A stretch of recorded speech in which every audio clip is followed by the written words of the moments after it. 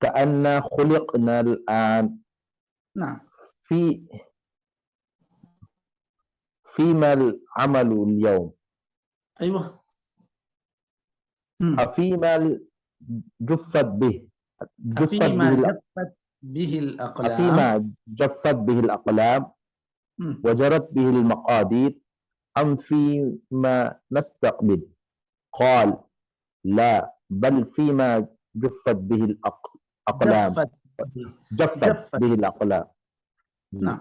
قال لا بل فيما جفت به الأقلام وجرت به المقادير وجرت به المقادير. قال ففيما العمل؟ فقال اعملوا فكل ميسر وفي رواية ميسر اعملوا فكل ميسر وفي رواية كل عامل ميسر لعمله وغير ذلك من الأحاديث.